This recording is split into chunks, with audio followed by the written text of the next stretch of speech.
All right. Hello again, adventurers, and welcome.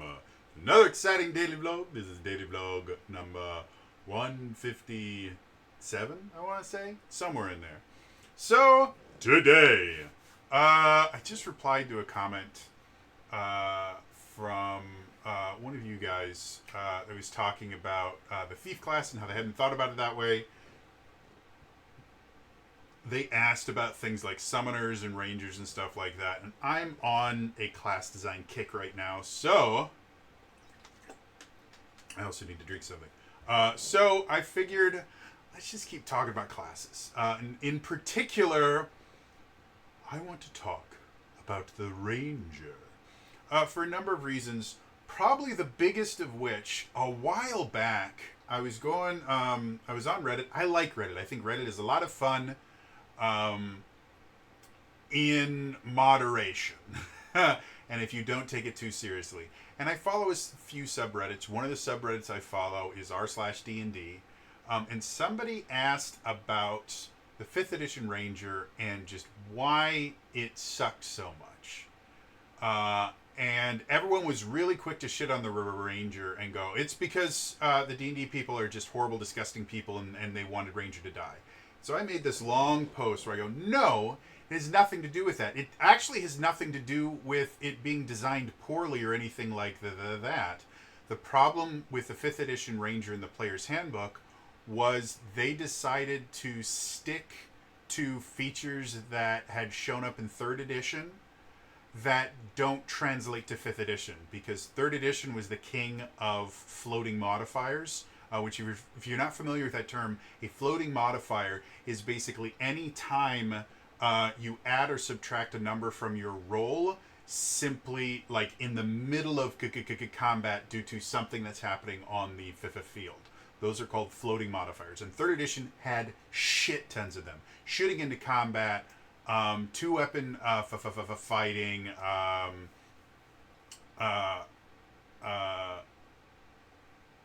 shooting while you're already in melee. Like, there was just everything was a floating modifier. If they had cover, if they had half cover, 3/4 cover, full cover, like everything was a floating modifier, and you could have 3, 4, 5, 6 different floating modifiers in a single thing. So the Ranger in 3rd edition was built on floating modifiers. Like every class ability they had was a floating modifier. Their favorite enemy was a floating modifier. You would get bonuses to hit and bonuses to damage on very specific creature types. So many of the other things were just floating modifiers. 5th edition doesn't use floating modifiers. It has reduced all floating modifiers to either advantage or disadvantage, which is good. The floating modifiers in 3rd edition make it almost unplayable in some situations. And it's one of the reasons I hate playing the 3rd edition compared to other editions of D&D. It's not that I hate 3rd edition. I think it's a fine video game. But if I have a choice of playing literally any other D&D version except for 1st edition and basic, I will generally choose the other edition. Even 2nd edition I prefer over 3rd. Because 3rd is just so rules bloat heavy. So that being said, I thought it would be fun to look at the Ranger from a game design perspective and really figure out what it is that makes a Ranger from a game design perspective. So that's what we're going to do for today. So the thing that I should be doing first in each one of these things is we need to define what a Ranger is. And a lot of times I forget to do that until halfway through the video. This time I'm going to do it near the beginning. So what is a Ranger as it applies to tabletop RPG game design? Well, in my book, a Ranger is a wilderness-based character, or at least a non-city-based character, or central city-based character. If you're playing a game like Shadowrun or something like that, or maybe you're trying to emulate the Judge Dredd universe where people live in mega cities, a ranger probably would not be from the wilderness because nobody lives there. But they might be from effectively the suburbs or something like that. Something so far, because these megacities span for hundreds of miles. And so they probably live in one of the less populated areas of the mega city or something like that. And I think that is a good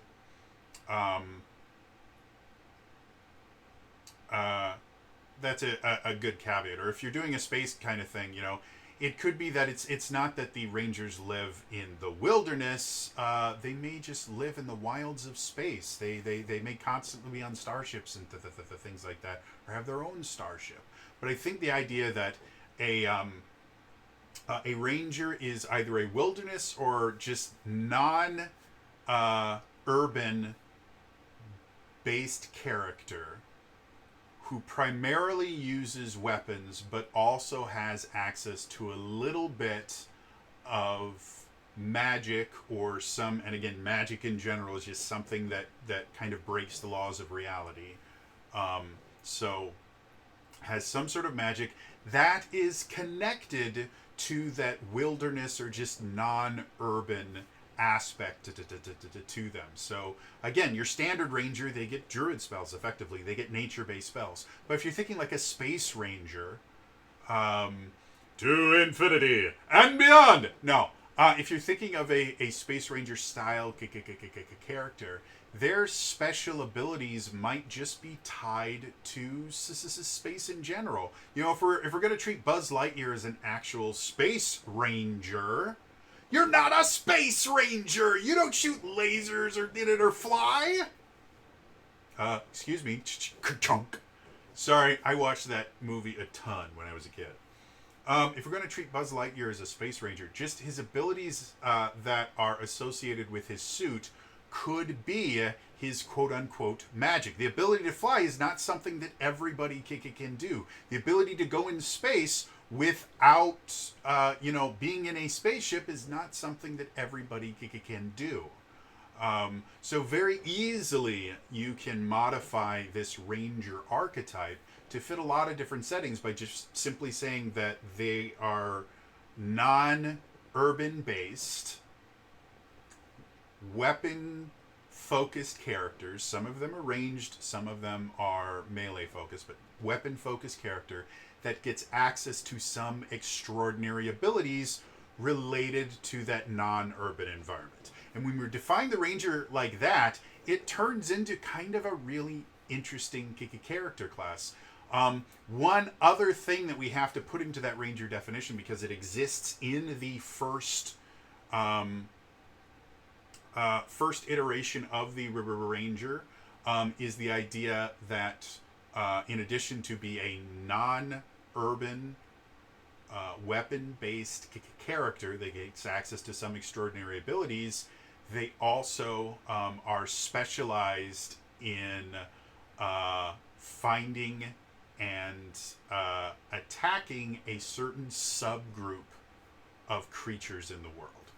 And that has been an aspect of the Ranger since the very, very beginning of the class. Back in first edition Advanced Dungeons and Dragons, that's how the Ranger was. So that's our definition of Ranger: a non-urban based character that is weapon focused and has access to limited, extraordinary abilities that are somehow connected to his non-urban nature, and has the ability to track and interact with a particular subset of creature type.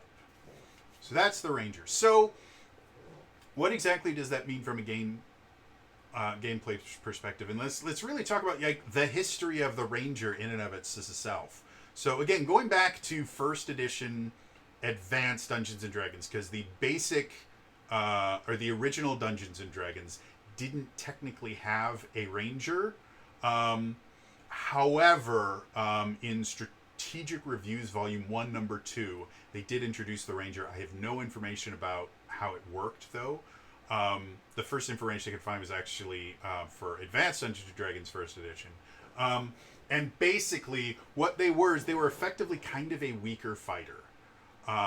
They got less. They gained extra attacks at a slower rate than fighters and paladins, and they used a smaller hit die, but they got extra hit dice, so they had similar hit points to a fighter. They just kind of calculated them a little bit differently. And then they also had extensive tracking abilities that were percentile based. And they gained some limited spell use once they hit level 8.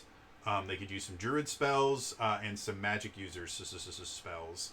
And they were most effective when fighting giants and humanoids, gaining +1 damage per level against these opponents.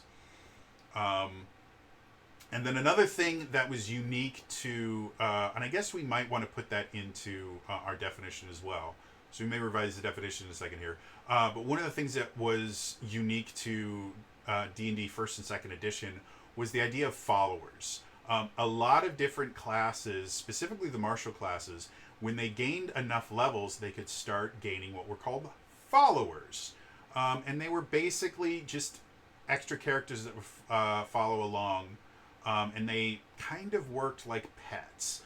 Fighters got followers, paladins got followers, and rangers got followers. And depending on your class, you would get different kinds of followers. The most common kind of follower was just basically player characters that were a lower level than the characters you were playing. That was generally a lot of times you just have a humanoid character and they would get some levels in something so they could be useful in combat. Rangers, however,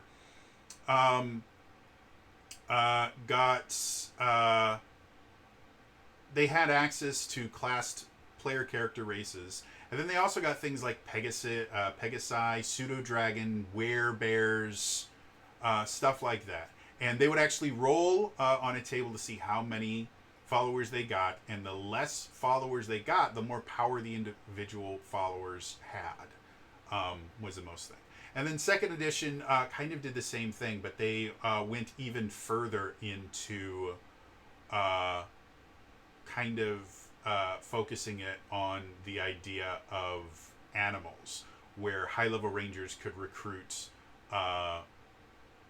various animals like Trents and Pegasus and Pixies for like mythical creatures, and then kind of more regular animals like wolves and panthers and stuff like that. And then they still could get some classed characters as well, like they could recruit druids or clerics or stuff to follow them as well.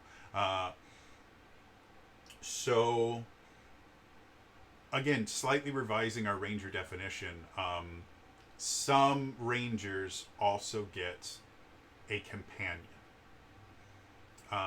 And by the time Third Edition came around, it was specifically an animal companion, which wasn't particularly great in the Third Edition, but it was something that started to become iconic with rangers, and druids in Third Edition as well got animal companions.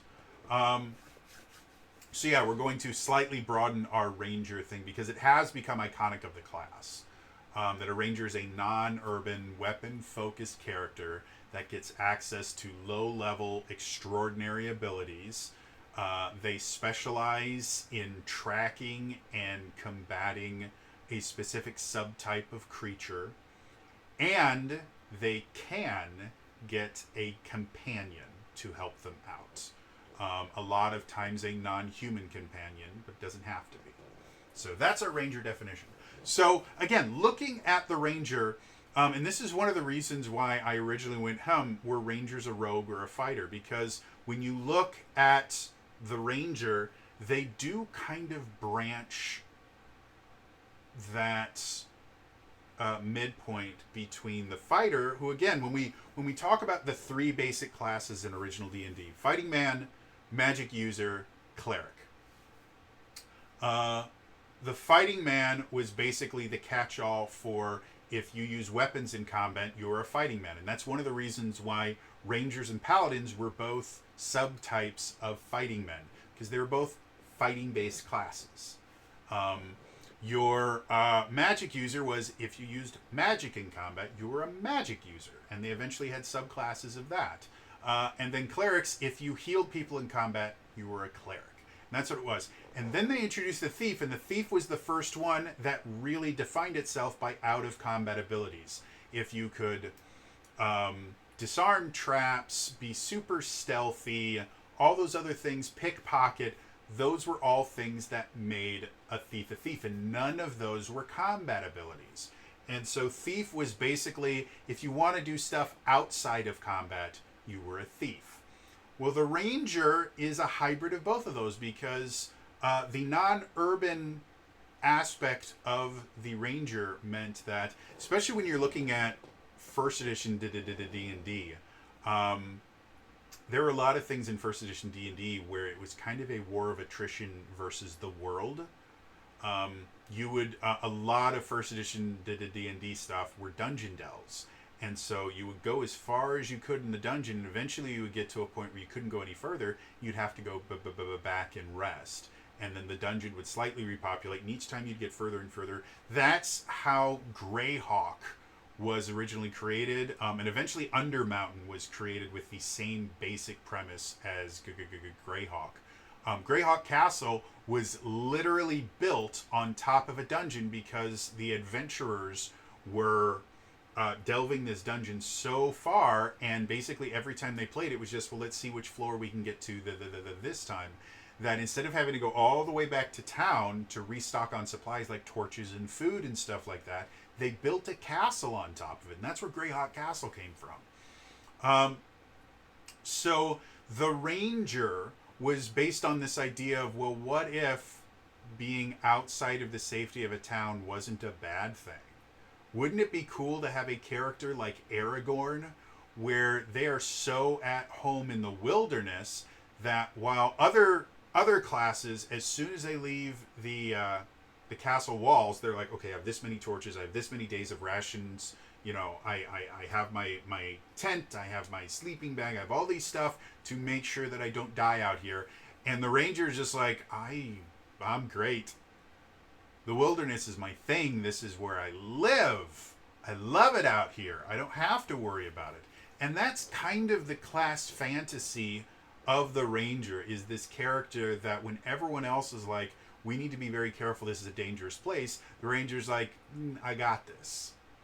And it feels very, very good, especially if you were the only ranger in the party, to be the one that gets to go out there and go, hey, you guys be as afraid as you want. I'm fine. I can forage for my own food. I can hunt for my own food. I can make my own shelter because I know the world so well. I know which caves are safe to sleep in. I know which caves are not safe to sleep in. And I've got my little animal buddies here to help me out just in case I'm wrong. That's the class fantasy of the Rangers, this character that in the dangerous parts of the world, they're at home. And that's what players want when they want to pick a Ranger class. They want to be that person that, well, when everyone else feels safe, they feel a little bit uncomfortable, but when everyone else feels like they're in danger, they feel at home. And piggybacking on top of that, they also want that hunter role. They want to feel like, well, yeah, if we need to find someone, I am going to find them. And that is another thing that just makes them feel powerful. You know, it's like where everyone else is like, well, you know, when we get into combat, I'm super, super ready. The Ranger is all about, well, what happens until that point? How are we going to get into combat? And what if we need to get in combat with a specific person? Fighters and magic users and clerics are really great for random combat because there's a lot of different situations that they can react to and do very, very well. Rangers are made for prepared combat. They're the ones that are able to find targets. In AD&D First Edition, they actually had an easier time surprising opponents than any other cookie classes, and they were significantly harder to surprise. So Rangers were not made for random combat. They were actually built around the idea that I'm not going to get surprised, which feeds into that idea of you guys may be afraid here, but I feel at home. And so I'm not afraid of random monsters coming and attacking me because I'm going to know they're coming. and I can either set things up so we're at advantage before we get attacked, or we can just avoid them because I know that they're coming. That's that ranger fantasy that everybody really, really likes. And that idea of rangers are built for prepared combat versus unprepared combat, or random encounters, is essential for the character to feel special. And I think that was one of the biggest issues with the PHB 5th edition Ranger, because they didn't feel like they were any better prepared for prepared combat. Tracking is just not something that really happens in 5th edition D&D, so any bonuses to that were useless. They didn't get any bonuses to damage or anything for their favored enemy.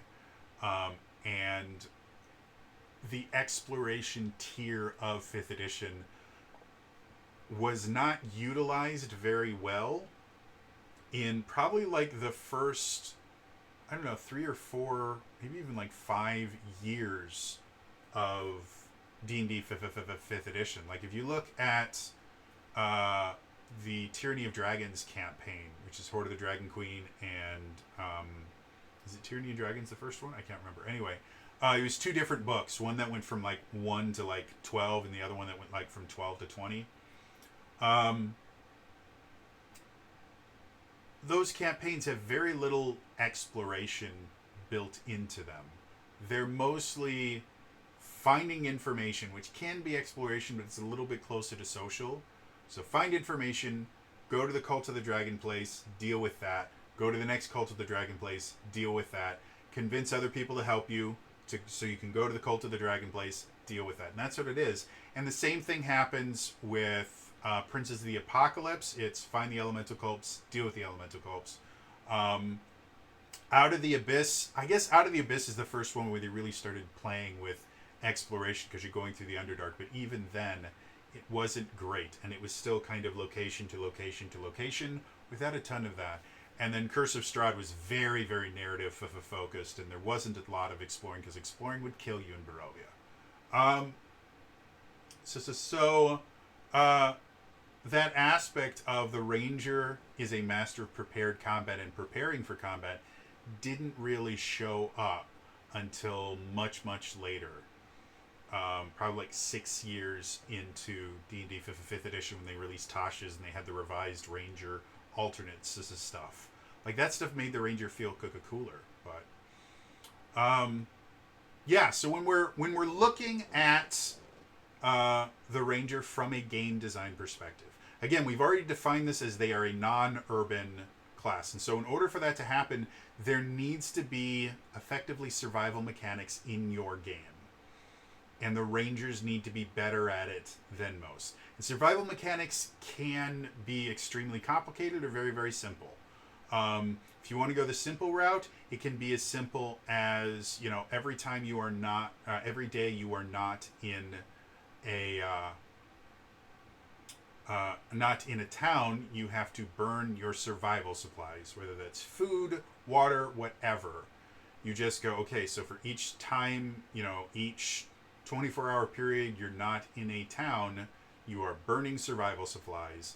And Rangers have an easier time getting survival supplies, or just don't have to worry about survival supplies. And that makes them feel a little bit better. However, if that's the only thing you have to differentiate Rangers and other classes, it's going to very quickly become not fun, because as the characters gain levels, specifically as they gain wealth, food and water become a non-issue. Because anything that you need at first level that you use money for, by the time you get to higher levels, you should be getting more money. But the idea that your cost of food increases so that it's always a percentage of all the money that you have just never makes sense. And it makes people very, very frustrated. So what will happen in situations like that, which is kind of what 5th edition did, was early level Rangers will feel very cool when you're in the wilderness, But as you start gaining levels, the thing that makes Rangers more interesting and more unique becomes less and less of a point, because eventually you have more than enough money to always have plenty of rations on you. So you start tacking on additional things to your survival, creating an exploration system, creating a tracking type system where Rangers are able to find specific creatures better, starts making them feel more important. Making survival a little bit more complicated. So now, instead of just do I have enough food and do I have enough water, now you have a sheltering system where, and a weather system where, depending on the weather, your shelter might be more necessary or less necessary. It might affect how your hit points restore and the things like that. The more complicated the survival system and the more advantages you give to the Ranger, the more the Ranger is going to feel special. But it also means the more that every other character is going to feel punished for not being a Ranger. So when you have games that go too far into the exploration system, either they have to start giving benefits to other classes, or it starts becoming this diminishing returns to the things where now you're just pissing off the other players that aren't Rangers. So again, if you focus solely on the non-urban aspect of the Ranger to make them feel special, you're going to run into a problem, because eventually you just simply won't be able to create enough complexity for the Ranger to be good at for the other players to want to have to deal with it. So that's when we start looking at the other aspects of the Ranger. They're a weapon-based class. We already have a combat system, so that's not too bad. Give them some of the abilities of the fighter, not all of them, so that they feel competent, but they're not taking stuff away from the fighter. And then this ability to track and combat specific subtype, that's the other thing that makes Rangers feel important. You've already dealt with the survival system and given them benefits in certain environments. Depending on which flavor of Ranger you're using, it might even be specific environments that Rangers get to choose. In 5th edition, you can choose favored terrains. And so different Rangers will have different specialties in that. In other editions, it was just kind of wilderness in general Rangers were good in. So when you're looking at this, I'm better at finding and combating certain things, there's a number of different things that you can do. There's always, again, the floating modifiers thing. They get bonuses that other ones don't to attack rolls and damages against particular creatures. And again, it's very, very common that shows up all the time when you're dealing with a Ranger type character, that they can just choose, I'm really good at killing this one, and then they get a flat bonus to the damage and accuracy on that creature in particular. And it works fine. But it is a very passive thing. And again, once you get to higher levels, it's not as big a deal. Because again, once you get to higher levels, the higher your level, the less you are missing just in general. Once you get to like high level D&D, like tier 3 and tier 4, it's very rare that the characters are missing regularly. Unless they roll like me, and then they always miss. But no, once you start getting like +7s and +8s to your attack roll, you're generally not missing that often. And even if you're doing something like Pathfinder, where the ACs get higher as the players' bonuses get higher, so statistically, just from your die rolls, you have a pretty similar chance to hit no matter what level you are, as long as you're going up against level appropriate enemies.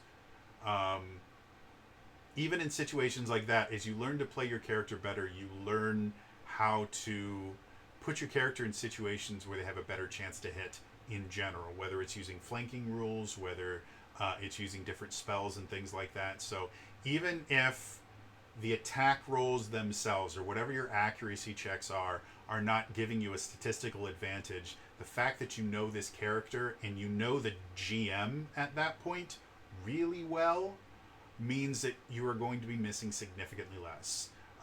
And all classes are going to increase the amount of damage that they do.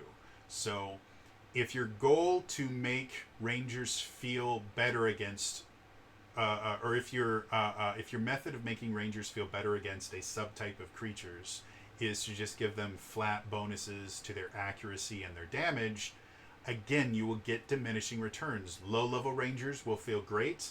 High-level Rangers will feel pointless. And so, generally, my suggestion is give them other benefits than just you're better at hitting them and you do more damage when you hit them. Because again, a ranger is never going to do as much damage as a wizard. No matter what. Even if they can hit a lot more often, a wizard is going to be able to drop a meteor on the bad guy's head and do a shit ton more damage than the ranger ever will. So it's not going to really help. And everybody gets better at hitting as you get to higher levels. But if you give the ranger the ability to do things that other characters can't because they know this creature, maybe they can inflict status effects on them because the ranger knows where to hit them to stop that. Maybe the ranger has the ability to prevent them from using certain attacks because they know that the attacks are coming. Or the ranger is able to better prepare the party for those attacks so that the attacks don't damage the party. Those are the things that make playing a ranger character feel really, really cool. Giving them called shot style abilities, which can be used both ranged and melee for particular enemies to go, well, your favored enemy, you can inflict the slowed condition on an attack if you do this particular thing, or you can disable one of their attacks by doing this particular thing. That makes a ranger a really cool, interesting character to play, because again, if you're not a ranger, you just have to kill them. If you are a ranger, you can slow them down and then kite them around the battlefield.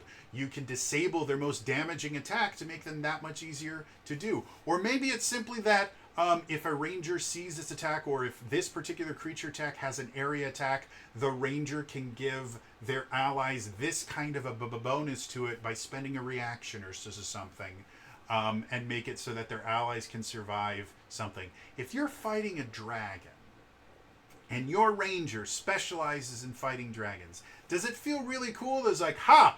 I hit the dragon with my +9 and you only have a +3. Ha ha ha ha ha ha! And I did 5 points of extra damage of their 600 hit points. And then the fighter goes, yeah, but I just hit them 6 out of the 12 times that I hit and did more damage than you.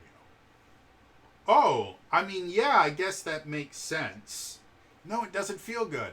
But if the ranger can go, okay, this is a green dragon and they have a poison breath that is deadly, and they see them doing the poison breath, they go, everybody, hold your breath and cover exposed skin. And then the poison breath is nullified or is just less effective. The party goes, hey, that was really cool. How did you know it was going to do that? Well, I'm a ranger and I study dragons. Or you are fighting a red dragon and you know the way that they're able to shoot the flame out of their mouth is they actually have effectively a flint in their throat that creates sparks, and so they expel this flammable gas, and it ignites in their mouth, and that's where the fire comes from. If you can aim right, you can knock the flint out so that it doesn't spark anymore, and now they can't use their fire breath until they figure out how to fix their flint somehow. That would make you feel incredibly cool as a ranger, and it would be a massive, massive benefit to being able to fight red dragons. So see, so many people, and that's what was the problem with 5th edition, was they were just focused on this idea, well, we can't give them floating modifiers because we don't use floating modifiers. So how do we make them feel better? Well, we don't want to give them extra damage because that won't, will unbalance the game at low levels. Uh, and they were just focused on this, where the only thing we're allowed to do is make it easier for them to hit and make them do more damage. And we can't do either of those because those are both floating modifiers. We don't do floating modifiers. So what are we supposed to do? Don't do that. There's so many different ways that you can take a ranger and turn them into something interesting by not focusing yourself and limiting yourself to simply accuracy and damage. Give them other abilities. Now, that does mean that as part of your system, as part of your game design system, you have to create multiple attacks for Kuka creatures, because having a ranger that can just make it so that an enemy can't attack at all becomes very overpowered very, very quickly. But being able to remove one of their many attacks becomes something that's very, very cool and interesting. And creating alternate rules about, okay, well, depending on the creature, taking an orc's ability away that allows them to shoot their bow by like shooting their dominant hand so they can't pull back the string. It's not that big a deal because they don't do a ton of damage with a bow, and they still have their axe or whatever melee weapon they get. So it's not an incredibly game-breaking ability. Removing a dragon's ability to use its breath attack is a massive, massive deal. So because of that, you will probably want to create some caveats to that rule. Maybe the character can regain that ability through some sort of ability check or some sort of saving throw. Maybe the ranger, for certain higher level monsters, has to succeed on a certain check in order to be able to disable a certain ability. Or maybe there are ranks of abilities, like in order to disable a simple ability, it's automatic. You can disable any simple ability. To disable a complex ability, it requires this type of check. And to disable a special or unique ability, it requires this kind of check. And you can only have one ability disabled at any given time. So if you disable another one, they regain the ability to use the other one. Yes, it does make your monster stat blocks a little bit more complicated, but to be blunt, monster stat blocks should be a little more complicated. There's nothing more boring in combat than having a bunch of different enemies in front of you and they all do the exact same thing. Make them creative, give them a bunch of different attacks that they can do, and then you open up the door for rangers with their favorite enemy or whatever you want to call it to be able to do really cool, interesting things. And again, it's not an incredibly complex process that you have to create to be able to make this function.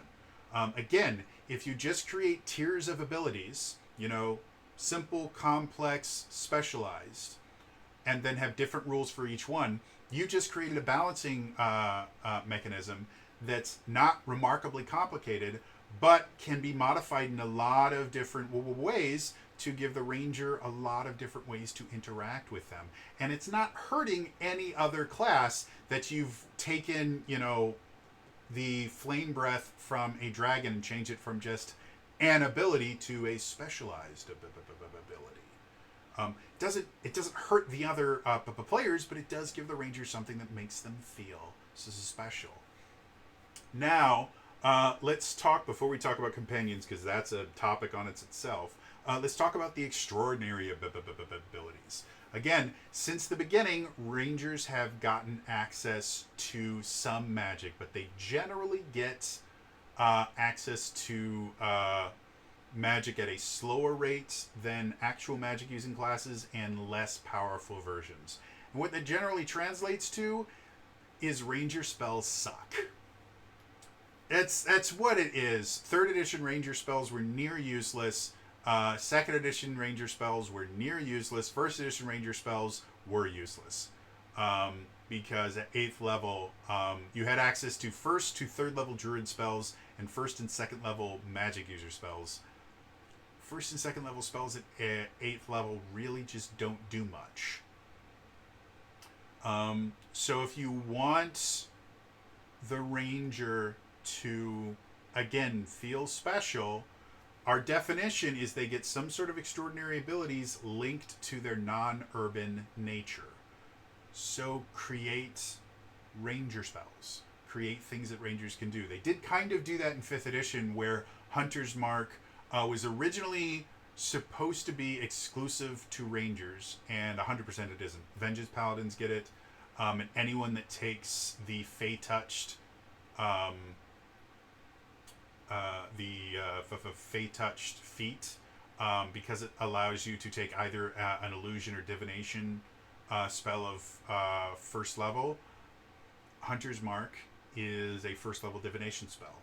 So my card throwing character took Fey Touch so that they could get Hunter's Mark. They could only cast it once a day because they were a pure fighter, but when they needed extra damage, it was great. But that is along the right idea. By 3rd edition, they had their own spell list, which they shared those spells with druids and some clerics, but they still had their own spell list. And I think that's what needs to happen for rangers in general, is you do need to create some sort of customized ranger extraordinary abilities thing. Let them share it with other classes if you want to, but there should be something that allows the ranger to use those spells in unique ways. If you use them against one of your favorite enemies, you can use this spell to deactivate one of the abilities and do damage at the same time, or something like that. Give them something that links it to another aspect of being the ranger to make it still feel special. Because otherwise, you're going to run into the problem of, ranger spells just suck. And they can be somewhat useful if you just fill all of their spell slots with Cure Light Wounds and Cure Minor Wounds, because they can use all of their spell slots on a single person to, after combat is over, to get them from almost dead to kind of almost not almost dead. And that was really all you used them for a lot of times.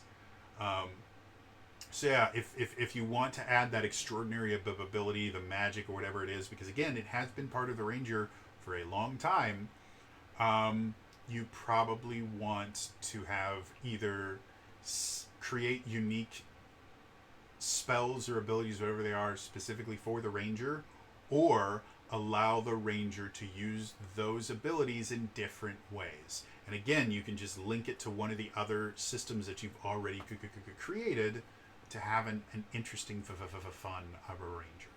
So, finally, we need a drink again. Let's talk about companions. The biggest issue with the PHB Beastmaster Ranger was the ranger had to choose whether to use their actions for their own attacks or sacrifice one of their actions for their beast companion to attack. And that didn't feel fun because you weren't fighting with your companion, you were fighting instead of them, or they were fighting instead of you. And that doesn't fit into the class fantasy. A lot of people, when they think of rangers, they think of someone like Drizzt. Drizzt was a creation of, what's his name? I've completely blanked. Ari Salvatore, that's his name. Bob is apparently what other novelists call him. Because I've listened to Ed Greenwood talk about Ari Salvatore. He goes, oh yeah, Bob's great. His first name is Robert. But Ari Salvatore wrote these novels set in the Forgotten Realms about a dark elf ranger, or drow, which was I believe was his creation, was calling the dark elves drow. He was a drow ranger from the Underdark that kind of rebelled against the evil society that he grew up in, and dedicated himself to the goddess of like hunting, Myliki, and he became a ranger. And while he was in the Underdark, he found this magic item called a figurine of wondrous power, which those still exist in 5th edition. And the specific one he found was an onyx figurine of wondrous, or onyx panther figurine of wondrous power. So what it did was, for an hour a day, he could summon this panther that he named Guinevere. And so in the book, a lot of times he'll summon Guinevere, and Guinevere will run into combat with his dual scimitars flying around and Guinevere attacking right next to him. And that was the class fantasy for a lot of people. That's it's not technically where the beast companion thing came from, because the first iteration of Rangers to have companions, specifically animal companions, was in first edition D&D, which predates the R.A. Salvatore novels.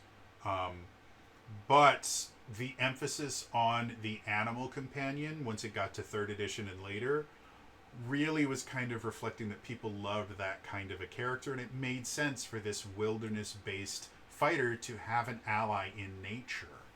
And so the problem with pet classes in tabletop RPGs in general falls onto the idea of action economy. I use this term a lot. I don't know how often I've defined it. So we'll define it here because it's important to the discussion we're about to have. The action economy is effectively tallying up how many actions the enemy has compared to how many actions the players have. And anytime you add actions to either side, you are going to change how combat works. Because actions translate directly to damage, they translate to literally everything. And actions is a broad term that includes not just your like standard action. It includes movement, it includes bonus or free actions, extra actions, reactions. It's basically which side can do more things. And the problem with companions is if one player gets to control two characters, then effectively they get more actions than anyone else at the table. And that starts feeling unfair very, very quickly, especially if all actions are weighted the same. All actions have the same possibility of enacting the same result. If you have a fighter who's sitting there and they've built their character and it's really, really cool, and yet this ranger gets to do double the things that the fighter gets to do, that doesn't feel fair, because the fighter, it feels like the fighter is being punished for not being a ranger. And so what inevitably happens is you have to come up with a way for the ranger to be able to have another character, but to not break the action economy. There's two different ways to do that. One, the ranger gets the same number of actions, but they share them between two characters. And that's what they did in 5th edition. It does not turn out great, because it was mostly because the actions that the Beast Companion could take were always less effective than the actions that the ranger could take. So what invariably happened was, if you wanted your Beast Companion to do something, you had to sacrifice your damage, you had to sacrifice a lot of different things just to allow your Beast Companion to just exist and help out with combat. And so what it would invariably turn into is you'd have a Beast Companion. The Beast Companion generally would die in just a couple hits at high level. So it was a liability if you wanted to be able to use it, because you have to waste healing on it. It didn't have a great armor class. And then anytime you did use it, you saw less damage and less useful effects than when you weren't using it. So in the instance that that's the way that you want to deal with the action economy problem, is you're still playing one character. You get the same number of actions as a single character. You just get to spread them out between two characters. You need to give them a reason as to why to use the attacks from your companion instead of the player actions. Because again, the player actions had Hunter's Mark on them. They could use magic weapons. There were so many good things about attacking as a player because all the other classes get that. But your Beast Companion generally would have an attack. It wasn't very powerful. It wasn't very accurate, and it didn't do anything. It just did damage. It was extra damage. That's boring. Create situations that your animal companion can actually do something that the ranger can't. Give them a snake companion that can poison.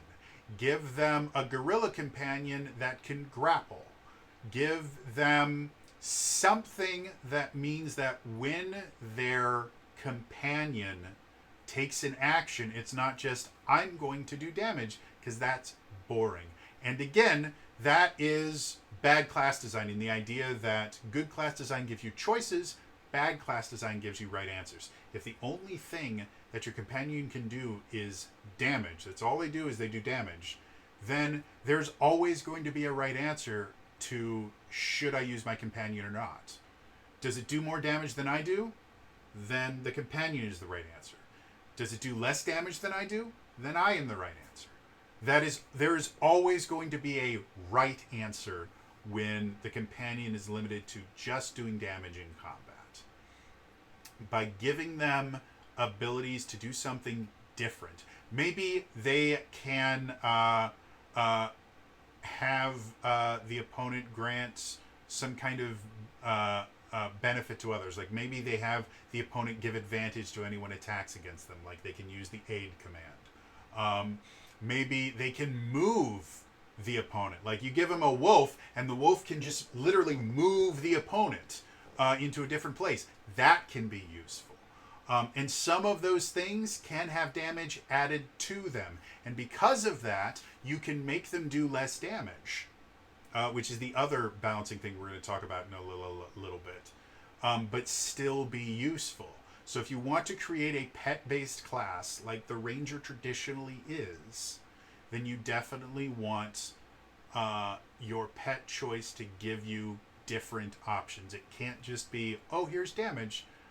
If you're going to stick to, okay, so that we don't break the action economy, you have the same number of actions as every other person at the table. You just have to split them between you and your companion.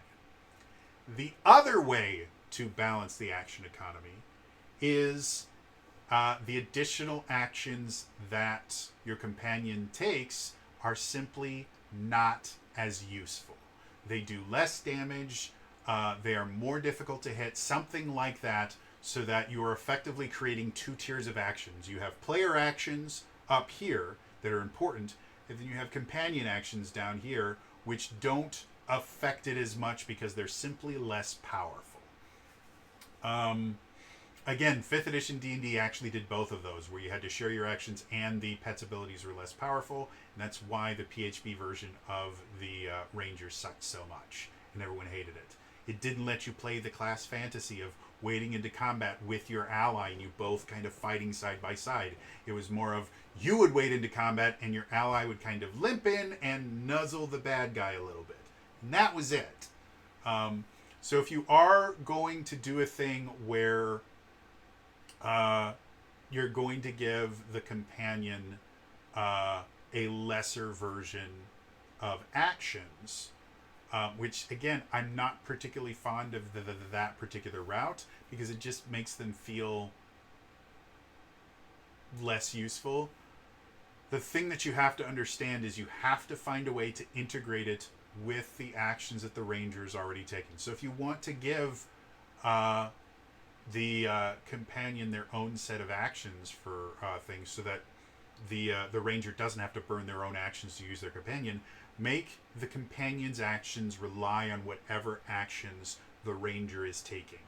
That way, you're not technically adding more actions to the action economy. What you do is you are augmenting the actions that the ranger is already taking.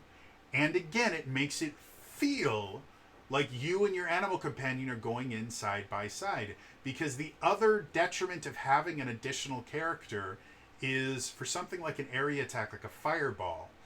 When you have two characters instead of one character, that means your hit point pool gets hit twice for every time there is an area attack.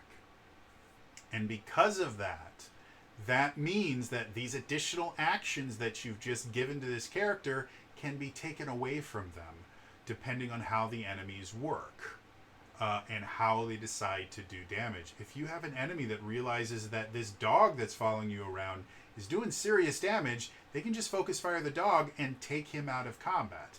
And now, the thing that makes the ranger feel cool, their animal companion that they go into combat with, that part has just been taken away from them. And no other class has something where a defining feature of their class can just be taken away from them without a way to really fix it. You know? I mean, yes, you can cast like a silence spell for wizards, but wizards just move out of the silence spell and then they can attack. Or maybe you have like a mute condition that prevents, wizards from being able to speak and it follows them around. Okay, well then they can use non-verbal casting. There are quite a few spells that don't have verbal components. Like there's lots of different ways to get around that. For fighters, in general, there really aren't aspects of fighters that you can just turn off because fighters are generally not that complicated. Paladins can technically lose their divine power by breaking their oath, but that's a major, major part of the class.